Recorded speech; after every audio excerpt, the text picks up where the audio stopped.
तो जैसा कि लास्ट एपिसोड में हम लोगों ने देखा था कि लाओ जेंग एक मॉन्स्टर के साथ फाइट कर रहा होता है। वो इतना ज्यादा खतरनाक होता है कि लाओ जेंग की सोड का उस पर कोई असर ही नहीं हो रहा था। उसने लाओ जेंग को मार मार कर उसकी हालत बहुत ही ज्यादा खराब कर दी थी, यहाँ तक कि उसकी हड्डी पसली भी टूट गई थी। और जब ये बात लिनफी को पता चलती है तो वो फौरन से भागते हुए लाओ जेंग के पास जाने लगता है। और जब वो वहाँ पहुँचता है तो वो उसकी हालत देखकर हैरान रह जाता है, क्योंकि लाओ जेंग उस वक्त अपना आखिरी कार्ड चल चुका होता है और अपनी बॉडी को फोर्स करके उसने फिर से उस बीस्ट का सिर काट दिया था। मगर इस टेक्निक को यूज करने की वजह से उसकी बॉडी आहिस्ता आहिस्ता डेड होना शुरू हो गई थी। लिनफी उसे बहुत ज्यादा रिक्वेस्ट करता है कि वो उसे हॉस्पिटल लेकर जाए, मगर लाओ जेंग उसे साफ साफ मना कर देता है और आहिस्ता आहिस्ता फिर उसकी वहीं जान निकल जाती है। जिसके बाद वो बीस्ट फिर से खड़ा हो जाता है और अपने सिर को रीजनरेट कर लेता है। तो लिनफी उस बीस्ट को जैसे ही देखता है तो अचानक वो बहुत ज्यादा गुस्से में आ जाता है और उसकी एंजल पावर एक्टिवेट हो जाती है और वो एक ही पावरफुल स्प्लैश अटैक के साथ उस डीमन के 2 टुकड़े कर देता है और लाओ जेंग की डेड बॉडी को लेकर नाइट वॉच के पास आ जाता है। और फिर आगे के सीन में हमें दिखाया गया है कि लिनफी नाइट वॉच के पास आता है और उनकी आर्मी को ज्वाइन कर लेता है। और अगले सीन में हमें दिखाया जाता है कि लिनफी आर्मी के सूट में जब अपने घर पे आता है तो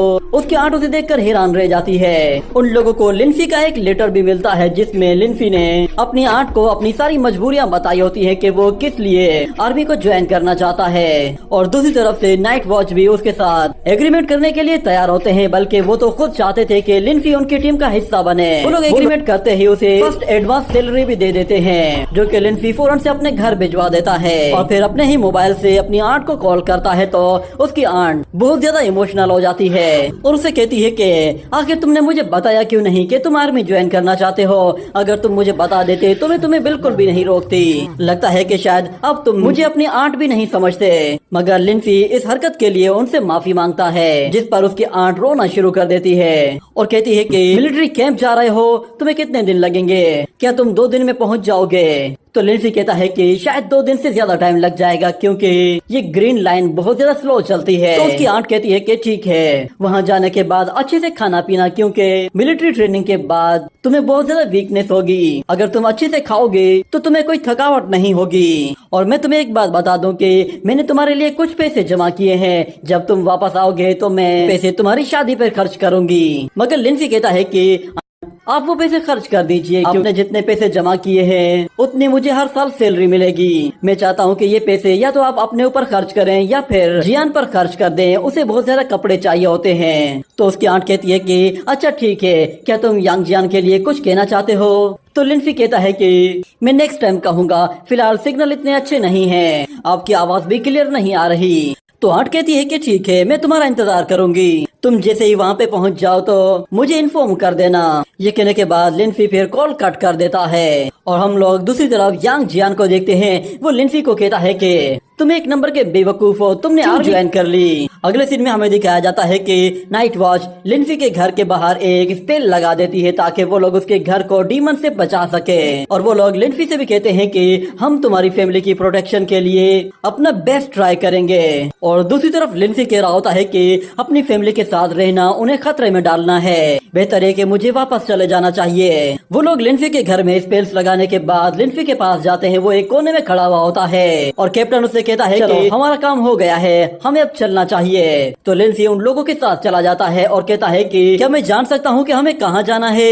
तो कैप्टन कहता है कि तुम बस साथ चलते चलो, आगे चलकर तुम्हें पता चल जाएगा कि हम लोग कहाँ जा रहे हैं। और अगले सीन में हमें दिखाया जाता है कि वो लोग लिनफी को लेकर एक ट्रेनिंग रूम में आ जाते हैं, जहाँ पे उसे सबसे पहले शूटिंग की ट्रेनिंग दी जाती है। एक वॉरियर उसे अपना एक डेमो देते हुए कहता है कि चलो अब तुम भी दिखाओ कि तुम्हारे अंदर कितना टैलेंट है। तो लिनफी फौरन से एक गन पकड़ता है और अपनी पावर के जरिए सेंटर पे अच्छे से फोकस करने के बाद फिर एक के बाद एक फायर करना शुरू कर देता है। मगर हम लोग देखते हैं कि उसने जितने भी फायर किए थे उसमें से एक भी फायर उसके टारगेट पे नहीं लगा था। मगर दूसरी तरफ वो अपने सीनियर से जाकर कहता है कि बताओ मेरा टारगेट कैसा है? तो सीनियर देखता है कि टारगेट तो एक भी नहीं हुआ है, जिस पर वो कहता है कि लगता है कि ये बच्चा भी किसी फैंटेसी वर्ल्ड से आया है और फिर अगला टेस्ट उसका रनिंग टेस्ट होता है, जिसमें उसका मुकाबला एक और लड़की के साथ होता है। वो लड़की उससे रेस में काफी आगे जा रही होती है और वो कहती है कि तुम माइकल के स्पोक पर्सन हो, इसीलिए तुम्हें यूनिक और स्पेशल होना चाहिए, क्योंकि बहुत सारी फोर्सेस तुम्हारी तलाश में फिर रही हैं और वो लोग तुम्हें जैसे ही देखेंगे तो वो तुम्हें मार डालेंगे। और दूसरी तरफ शाओ नान भी उसे एंजल माइकल के बारे में सारी इन्फॉर्मेशन प्रोवाइड करता है और कहता है कि तुम इस वक्त इकलौते ऐसे बंदे हो जो कि इस दुनिया की डायरेक्शन को चेंज कर सकते हो, इसीलिए तुम्हें पहले अपनी एबिलिटीज के बारे में जानना होगा कि माइकल एंजल ने तुम्हें जो पावर्स दी हैं उन्हें तुमने कैसे अवेकन करना है। और अगले सीन में हमें दिखाया जाता है वो एक गेमिंग वर्ल्ड में एक लड़की के साथ कॉम्बैट फाइट कर रहा होता है। वो लड़की कहती है कि तुम तो काफी फास्ट हो, तुमने जिस लेवल को अचीव कर लिया है नॉर्मली कोई भी इंसान इतना जल्दी इस लेवल को अचीव नहीं करता। और शाओ नान उसे बताता है कि हमारे डाशिया में 5 ऐसे वॉरियर्स हैं जिनका लेवल इतना हाई है कि वो किलिन को भी आराम से हरा सकते हैं। यूँ समझो कि वो भी गॉड की तरह के ही पावरफुल लोग हैं। उनके पास स्ट्रॉन्गेस्ट फोर्स है और वो अपनी स्वॉर्ड के साथ एक ही अटैक में किसी का भी काम तमाम कर सकते हैं। उनमें से एक बंदा तो हमारा ही कमांडर है। और जहाँ तक बाकी के वॉरियर्स की बात करें तो उनके बारे में किसी को भी नहीं मालूम कि वो लोग कहाँ हैं। और दूसरी तरफ फिर अपने शूटिंग टेस्ट में काफी तेजी के साथ इम्प्रूव कर रहा होता है। पहले उसका निशाना टारगेट से बहुत ही दूर जाकर हिट कर रहा था, मगर अब वो टारगेट के बिल्कुल करीब हिट कर रहा था। और फिर उसका अगला टेस्ट होता है बॉल्स को डॉज करना। उसके आसपास बहुत सारी बॉल्स होती हैं जो कि काफी तेजी के साथ मूव कर रही थी और लिंसी को उनसे खुद को बचाना था। इस टेस्ट को असल में पेनल्टी एरिया भी कहते हैं। वो लोग उसका टेस्ट लेने के लिए उसे ज्यादा से ज्यादा एडवांस लेवल तक लेकर जा रहे होते हैं ताकि वो अपनी स्पेशल एबिलिटीज का इस्तेमाल करते हुए उन सारे के सारे टेस्ट को क्लियर करता जाए। वो उसके माइंड को और उसकी एबिलिटीज को देखता है तो वो कहता है कि ये तो मुझे एक नॉर्मल इंसान लग रहा है, मगर अचानक से उसे अपने डिवाइस में कुछ दिखाई देता है जिस पर वो कहता है कि ये कैसे पॉसिबल है, ये एक थियोलॉजी मूवमेंट है। और फिर शाओ नान उसे बता रहा होता है कि हमारे पास एंजल माइकल की बहुत ज्यादा इंफॉर्मेशन मौजूद नहीं है और न ही हम लोग उसकी पर्सनल इंफॉर्मेशन के बारे में कुछ जानते हैं। वो लिंसी का सिग्नेचर देखता है तो उसे दिखाई देता है कि लिंसी ने अपने सिग्नेचर में अपने नाम की जगह वर्ड मिरेकल यूज किया होता है। और फिर दूसरी जगह हमें दिखाया जाता है कि लिंसी ने अपने टेस्ट को बहुत ही तेजी के साथ क्लियर करना शुरू कर दिया था और वो बहुत जल्द एडवांस लेवल में चला गया था, जिस पर वो लोग भी काफी हैरान होते हैं। और फिर वो फाइटिंग के लिए उस लड़की के साथ गेम वर्ल्ड के अंदर जाता है तो वो उसे भी काफी कड़ी टक्कर देता है। और वो लड़की लिंसी से कहती है कि मैं क्लियरली देख पा रही हूँ तुम्हारी मेंटल ग्रोथ वो काफी तेजी के साथ बढ़ती जा रही है। और शूटिंग के मामले में भी अब लिंसी को एक बहुत बड़ी गन के साथ शूट करना था। वो बंदा उसे बताता है कि ये एक सुपर स्नाइपर है, इसलिए इसे जरा संभाल कर यूज करना। वो अभी उसे ये बातें बता ही रहा होता है कि इतने में लिंसी एक फायर कर देता है और हमें दिखाया जाता है कि उसका निशाना फिर से चूक जाता है। ये देखकर वो कहता है कि शायद ये भी कोई मिरेकल है, मगर एक टेस्ट उससे रात के टाइम पे लिया जाता है जिसकी वजह से लिंसी उस टेस्ट को बहुत ही आसानी से पास कर लेता है, क्योंकि रात के टाइम पे उसकी स्पीड बहुत ज्यादा बढ़ जाती है और नाइट वॉच इसे काफी अच्छे से नोट कर रहे होते हैं। और शाओ नान कहता है कि चाहे कुछ भी हो जाए एंशिएंट चर्च तुम तक नहीं पहुँचना चाहिए। अगर उन लोगों ने तुम्हें ढूंढ लिया तो मुझे पूरा यकीन है कि या तो वो लोग तुम्हें अपने साथ शामिल होने के लिए कहेंगे, अगर तुमने इनकार कर दिया तो वो लोग तुम्हें जान से मार देंगे। और वहाँ पे वो उसे इंडिया के एक सुप्रीम गॉड ब्रह्मा के बारे में भी बताता है और साथ में ग्रीक गॉड हेला और गॉड ऑफ अंडरवर्ल्ड के बारे में बताता है। और वो उसे ये भी बताता है कि कुछ एविल गॉड्स ने एक साथ मिलकर एंशिएंट होली चर्च को बनाया है, क्योंकि वो गॉड्स पूरी दुनिया पर अपना कंट्रोल चाहते हैं। यहाँ तक कि उस फोक के दूसरी तरफ जो दुनिया आबाद है वो उसे भी कंट्रोल करना चाहते हैं। और इस काम के लिए उन लोगों ने बहुत सारे लोगों को ढूंढना शुरू कर दिया, ऐसे लोग जिनके पास गॉड पावर्स होती है या फिर उनके अंदर किसी तरह की भी इविल पावर होती है, तो वो उन्हें फौरन से अपनी टीम में शामिल करने की कोशिश करते हैं। वो सब लोग जो कि उस फोक से निकले हैं वो उन्हें अपना टारगेट बनाने की कोशिश करते हैं। उस फोक में बहुत सारे लोग ऐसे हैं जो कि अभी भी सरवाइव कर रहे हैं। ये बात सुनकर लिंफी शाओ नान से कहता है कि क्या तुम भी उस फोक के अंदर से आए हो, मगर शाओ नान कहता है कि ये बात तुम्हें बाद में पता चल जाएगी। और मैं तुम्हें एक बात बता दूं कि तुम्हें कुछ भी करके एंशिएंट चर्च से बचकर रहना है। अगर वो लोग तुम्हें ढूंढ लेते हैं तो वो लोग तुम्हें बहुत ही ज्यादा टॉर्चर करेंगे, या फिर वो लोग तुम्हारा भी वही हाल करेंगे जो उन्होंने बाकी लोगों का किया है। ये कहने के बाद अगले सीन में हमें दिखाया जाता है कि वो लोग खाने की टेबल पर एक साथ बैठे हुए होते हैं और जैसे ही खाना आता है तो वो सब लोग सबसे पहले मीट के लिए लड़ना शुरू करते हैं। हैं, मगर अचानक से वहाँ पर एक और वॉरियर आता है जो कि एक मीट पीस उठाकर सीधा लिंफी के पास रखता है और कहता है कि ये हमारा नया मेंबर है, इसलिए हमें इसे थोड़ा सा प्रमोट करना चाहिए। वो वॉरियर लिंफी से कहता है कि अगर तुम ठीक से खाना नहीं खाओगे तो तुम्हारी आई साइट वो सही से काम नहीं करेगी। ये बातें सुनने के बाद लिंफी उन लोगों से कहता है कि तुम लोगों ने मुझे बताया नहीं है कि मैं रहूंगा कहाँ पे।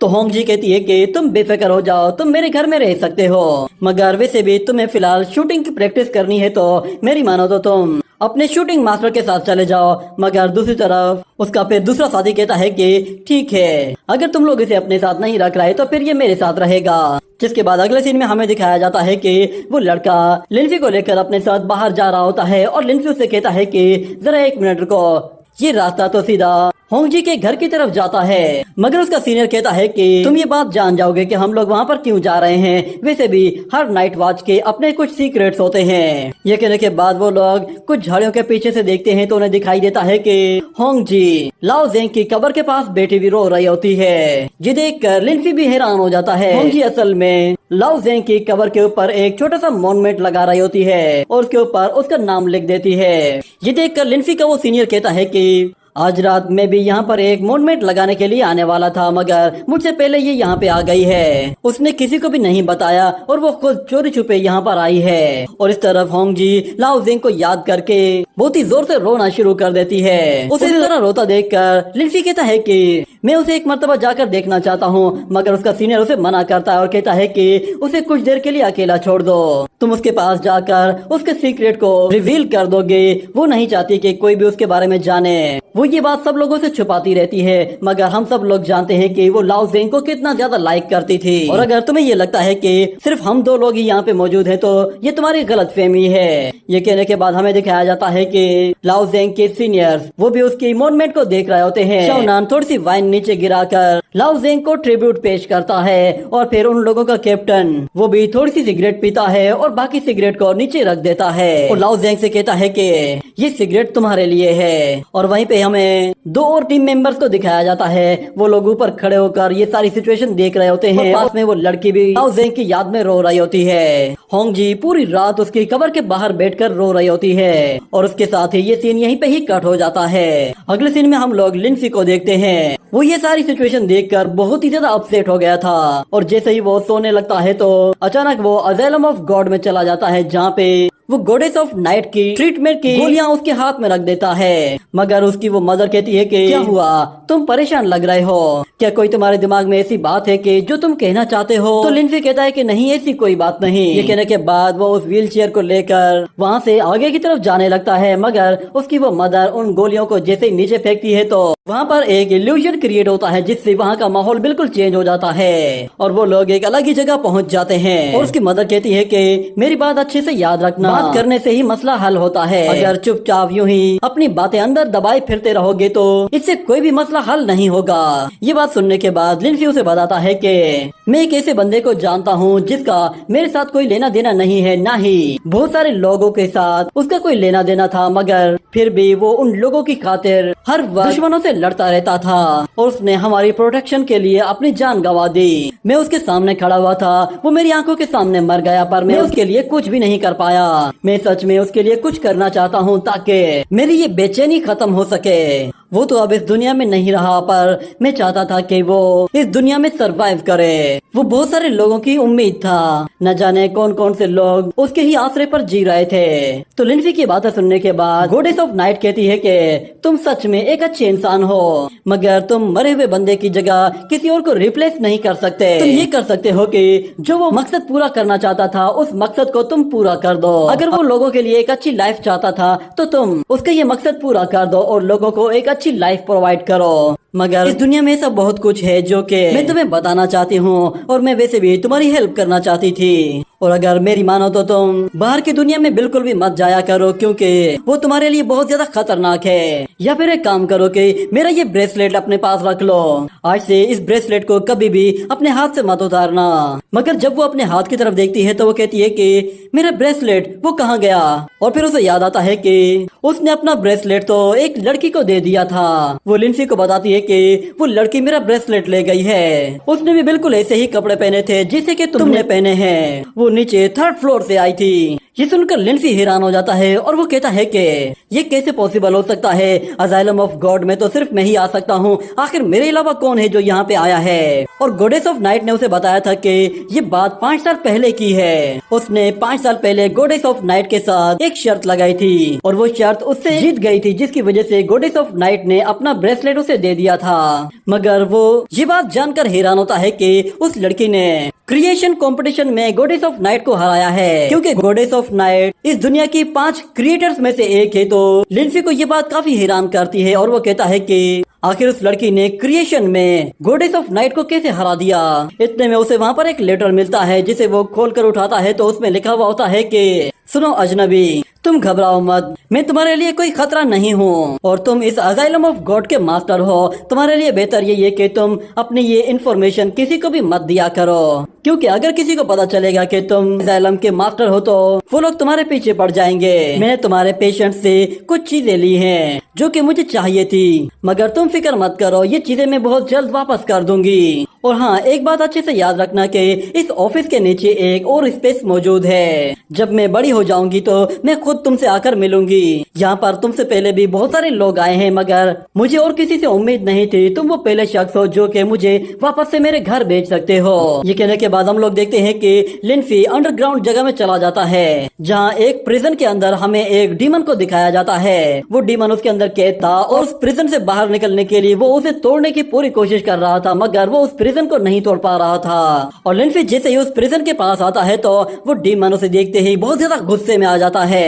और लिंफी कहता है कि मैंने सोचा था कि यहाँ पे मेरी मुलाकात किसी और से होगी, पर तुम तो एक डीमन निकले। ये सुनते ही वो डीमन गुस्से में आकर उस प्रिजन को तोड़ने की कोशिश करता है, मगर कोई फायदा नहीं होता।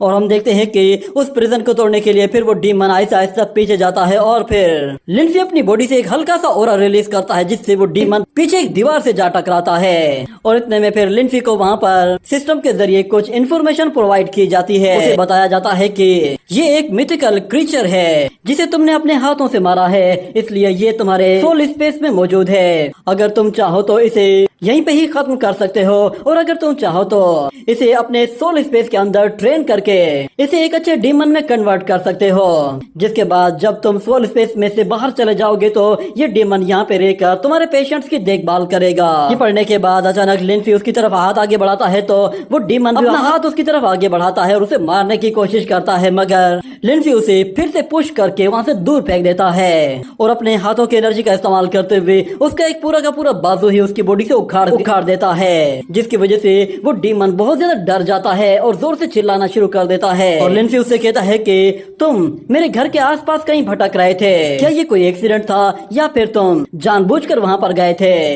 इतने में अचानक लिंफी उसके माइंड को रीड करता है। उसे दिखाई देता है कि इन क्रीचर्स को कुछ खिलाकर ऐसा बनाया गया है और ये खिलाने वाला कोई और नहीं बल्कि एंशिएंट चर्च का ही एक सेंट है। ये देखने के बाद वो कहता है कि अच्छा, तो ये सब कुछ तुम्हारे साथ एंशिएंट गॉड्स ने किया है। और फिर हम उस डीमन की तरफ देखते हैं। तो चेहरा देखकर ऐसा लग रहा था कि जैसे वो अब लिंफी से बहुत ज्यादा डर गया है। तो लिंफी उसके चेहरे पर हाथ रखते हुए कहता है कि तो तुम उनके सबसे पहले शिकार हो जिसे एंशिएंट गॉड्स ने इवॉल्व किया है, इसीलिए तुम आइस मून लॉ के बारे में काफी अच्छे से जानते भी होगे। ये कहते ही वो उसे पकड़कर खींचता है और कहता है कि बदकिस्मती से मुझे तुम पर जरा भी रहम नहीं आ रहा, क्योंकि तुमने एक बहुत ही खास शख्स को मारा है। ये कहकर वो उसे गले से पकड़कर ऊपर उठा लेता है और कहता है कि मेरे इस अजाइलम ऑफ गॉड में मैं तुम्हें बिल्कुल भी वेलकम नहीं करने वाला। ये कहते ही वो उसे पूरी तरह से खत्म कर देता है। और अगले सीन में हमें दिखाया जाता है कि लिंफी अपने कैप्टन के साथ प्रैक्टिस कर रहा होता है और कैप्टन उसे बताता है कि हमारा सबसे बेसिक वेपन है स्टार ब्लेड, इसके जरिए हम लोग अपने बेसिक स्टाइल में फाइट करते हैं। ये सुनने के बाद लिंफी अपने उसी सोर्ड के साथ कैप्टन पर एक के बाद एक अटैक करना शुरू कर देता है, मगर वो कैप्टन बहुत ही ज्यादा स्किलफुल होता है और उसके हर एक अटैक को बहुत ही आसानी के साथ डॉज कर रहा होता है और उससे कहता है कि ये माइकल की एबिलिटी नहीं है, तुम्हें माइकल की एबिलिटी को यूज करना चाहिए। मगर लिंफी कहता है कि हर नाइट वॉच के अपने सीक्रेट्स हैं और मेरे भी कुछ अपने सीक्रेट्स हैं और मैं उन्हें सीक्रेट रखना चाहता हूँ। ये सुनकर कैप्टन कहता है कि ठीक है, तो फिर अपने सीक्रेट्स अपने पास रखो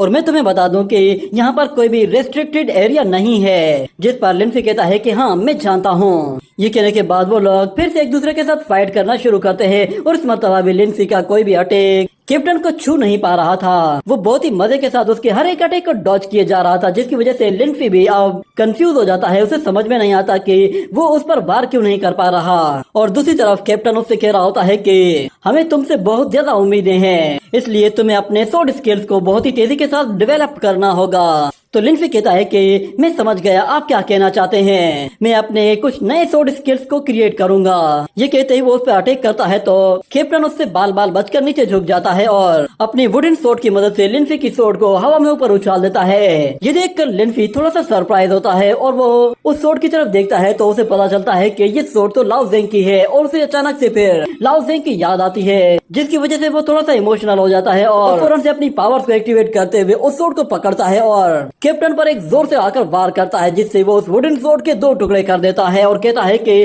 तुम लोग उसे भूल गए हो, मगर मैं उसे कभी भी नहीं भूलूंगा। ये सुनने के बाद कैप्टन कहता है कि अच्छा ठीक है, मुझे लगा था कि शायद वो हमारे लिए बहुत ज्यादा अहम है, मगर शायद तुम भी उसे हमारे ही जितना लाइक करते हो। ये कहने के बाद वो एक वुडन स्वॉर्ड उठाकर आता है और कहता है कि अब आओ, अब हमला करके दिखाओ। तो लिनफी जैसे ही उस पर दोबारा अटैक करता है तो इस मर्तबा कैप्टन अपने असली स्किल्स उसे दिखाता है, जिस पर लिनफी को अब मार पड़नी शुरू होती है। तो वो कहता है कि कैप्टन जरा हल्का हाथ रखो, मगर कैप्टन उस पर जरा भी तरस नहीं खाता। तो लिनफी कहता है कि अगर इस तरह ही लड़ना है तो फिर रात के टाइम पे आना, मगर कैप्टन उसकी जमकर धुलाई करना शुरू करता है। अगले सीन में हमें दिखाया जाता है कि होंग जी एक ओल्ड लेडी के साथ बैठी हुई होती है और वो उसे दिलासा दे रही होती है कि आप फिक्र ना करें, हम लोग उसे ढूंढ लेंगे। इतने में नाइट वॉच बूढ़े आदमी के साथ वहाँ पर आता है और वो बूढ़ा आदमी अपनी वाइफ से कहता है कि देखा मैंने कहा था ना, हम इसे ढूंढ लेंगे। और दूसरी तरफ हमें दिखाया जाता है कि नाइट वॉच रात के टाइम पे एंजॉयमेंट करने के लिए गुब्बारे फोड़ते हुए एक टेडी बेयर जीत कर वहाँ से चले जाते हैं। और दूसरी तरफ शाओनान वो लिनफी पर नजर रखे हुए होता है। अचानक वो कैमरे के जरिए जूम करके देखता है तो उसे पता चलता है कि लिनफी के हाथ में कोई चीज है। वो असल में लाओ ज़ेंग का दिया हुआ सिक्का होता है। और लिनफी लाओ ज़ेंग से कहता है कि मैंने अपनी दुनिया को तुम्हारी दुनिया के साथ एक्सचेंज कर लिया है, अब मैं तुम्हें अगले 10 साल तक पूरी तरह से प्रोटेक्ट करके रखूंगा,